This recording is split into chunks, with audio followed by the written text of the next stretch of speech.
আজি আমি মুখ্যমন্ত্ৰীৰ আত্মনিৰ্ভৰ অসম অভিযানৰ পুঁজি বিতৰণৰ বাবে ইয়াত উপস্থিত হৈছো।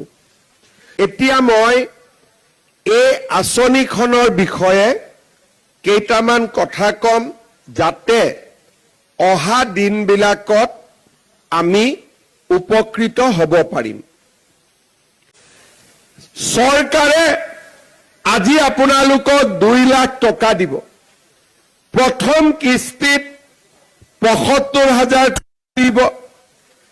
3 দিন ট্ৰেইনিং লোৱাৰ পিছত আপোনালোকৰ একাউণ্টত আৰু 25,০০০ আহিব আৰু এবছৰৰ ভিতৰত আপোনালোকৰ ব্যৱসায় বা উদ্যোগ যদি ভাল হয় আমি আপোনালোকক আৰু 1 লাখ টকা দিম। এই 2 লাখ টকাৰ 1 লাখ টকা ঘূৰাই আমি নলওঁ। 1 লাখ টকা আমি ঘূৰাই ল'ম 5 বছৰ পিছত আৰু এটকাও আমাক সুদ দিব নালাগে। তাৰ মানে অত্যন্ত সহজ আঁচনি, মৰ্টগেজ নাই, কাগজ নাই, কি আছে? ইয়াত আছে বিশ্বাস। আমাৰ অফিচাৰবিলাকে কৈছিল যে ছাৰ 2 লাখ টকা যদি আপুনি ল'ৰা ছোৱালীক দিয়ে আৰু কাগজ পত্ৰ একো নাথাকে, চবে মটৰচাইকেল কিনি ল'ব, নহ'লে মোবাইল টবাইল কিনি পইচা উৰাই দিব। তেতিয়া মই তেওঁলোকক কৈছিলো যে 10% টকাটো উৰাই দিব, কিন্তু 90%টো ভাল কাম কৰিব। আৰু তেতিয়া কৈছিল ছাৰ আপুনি কেনেকে জানিব ভাল কাম কৰিব বুলি? মই কলো যে মোৰ এটাই শক্তি আছে, সেইটো হ'ল ল'ৰা ছোৱালীৰ ওপৰত মোৰ বিশ্বাস আৰু আস্থা আছে যে আমাৰ ল'ৰা ছোৱালীয়ে টকাৰ অপব্যয় নকৰে। এটা দিন আছিলে, সেই দিনবিলাক পৰিৱৰ্তন হ'ল। পুৰণা বদনাম সদায় মানুহৰ লেভেলত আঁকি ৰাখিব নালাগে। যোৱাবাৰ আমি 25,০০০ ল'ৰা ছোৱালীক পইচা দিছিলো, 5,০০০ টকাটো বেয়া কৰিলে, কিন্তু 20,০০০ ভাল কাম কৰিলে। তেওঁলোকক আমি 11 তাৰিখে মাতিছো আৰু 1 লাখ টকা দিবৰ কাৰণে। এইবাৰ আমি ৭৫,০০০ দিছো।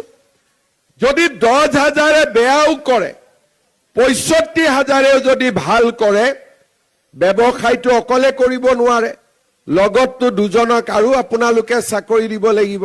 তাৰ মানে এই ৬৫,০০০ৰ লগে লগে 1,20,০০০ ল'ৰাই অসমতে চাকৰি পাব, কৰ্ণাটক মহাৰাষ্ট্ৰত তেওঁলোক যাব নালাগে।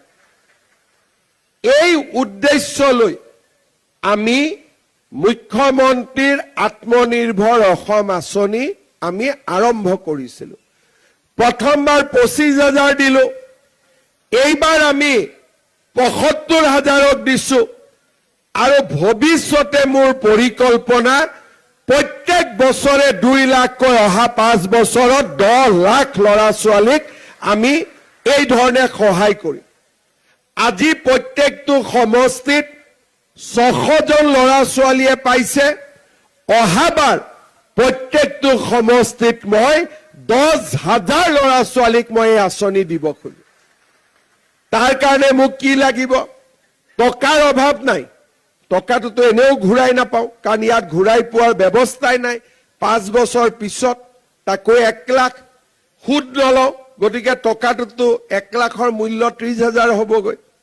কিন্তু আপোনালোকে যদি টকাৰ অপব্যৱহাৰ নকৰে, মই মোদী ডাঙৰীয়াৰ পৰা টকা আনিব পাৰিম আৰু 10 লাখ ল'ৰা ছোৱালীক মই আকৌ সহায় কৰিব পাৰিম। সেইকাৰণে প্ৰত্যেকখন মিটিঙতে মই নিজে গৈছো, সকলোকে বুজাইছো। মই বিচাৰো যে আপোনালোকে এই পুঁজি হাতত লৈ যোনে যেনেকে আপোনালোকে কাম কৰক আৰু এবছৰ 1 লাখ টকাটোৰ কাৰণে ৰখিব নালাগে।